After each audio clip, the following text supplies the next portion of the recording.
My name is Cullen, and I'm here to share my testimony with you tonight. I was born in 1997, Memphis, Tennessee, with my parents. Later in life, my brother and sister were born. My parents got divorced around the age of 11, 12. I was really okay about it. I had mixed feelings. My brother was like, he didn't really care. He was at that age where not a lot made sense to him. My sister was the one who reacted really negatively to it. She was not used to it. She didn't know this guy. My stepdad had already appeared on the scene. He was just a friend at the time, but as time came on, him and my mom became close, and he ended up being my stepdad.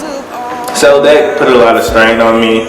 I had to take the responsibility of comforting them during the whole thing. Years went on. We developed closer as a family. Stepdad became my real dad. My biological father, he kind of faded off in the distance because he slowly stopped seeing us, stopped contacting me. I mean, it took for me to contact him the only way we would talk. He relinquished his visitation rights because he felt like he couldn't afford for us to come visit him because he had to spend money on food and stuff. And that caused a lot of strain between my mom and my biological father. She doesn't want me to see him. She doesn't want him to be any part of my life because he doesn't put forth the effort. So that's a lot of weight that I have to carry on my shoulders. When I was younger, I was in an abusive relationship with my babysitter.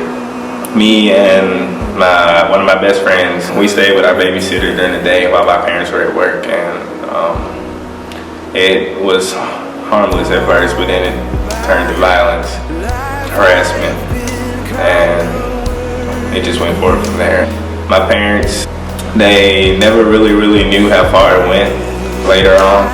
That's something that's stored with me. It's harder to have relationships with people. It makes me less trusting. It makes me harder to connect with people. That's one of the things I'm dealing with.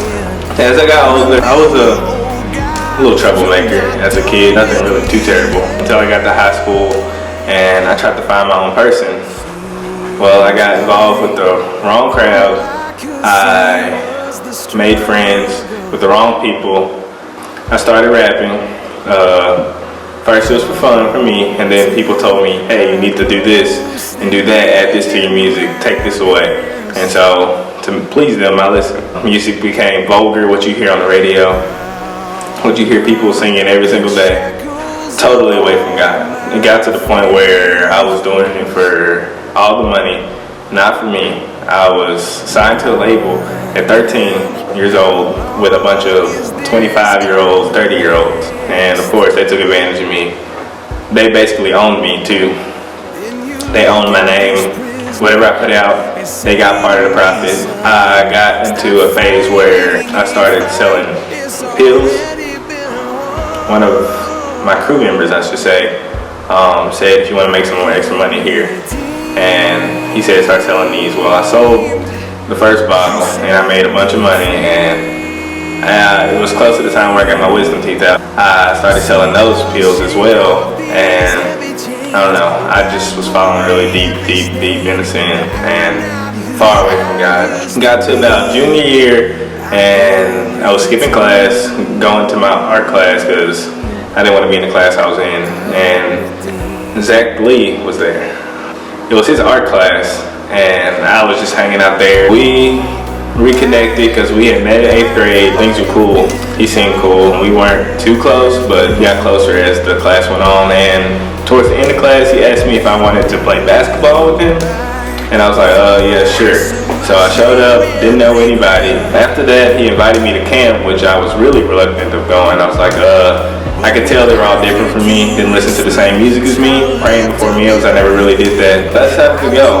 It was okay at first. I didn't really feel pressured at all. We had basketball, we had all the games. I was really distracted until the last day of camp when Anders was preaching on Titus.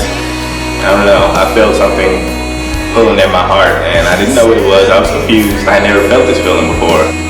And then, I don't know, I touched my face and there was tears rolling down my eyes, and I didn't know what was happening. And then for the first time I asked God, I was like, what should I do? What am I doing? What am I living for? And as Andrew said, and I go to, he was like, you have the opportunity to talk to somebody right now. And I was just like, Lord, if this is what you want me to do, send somebody with me because I'm scared. I've never felt this before.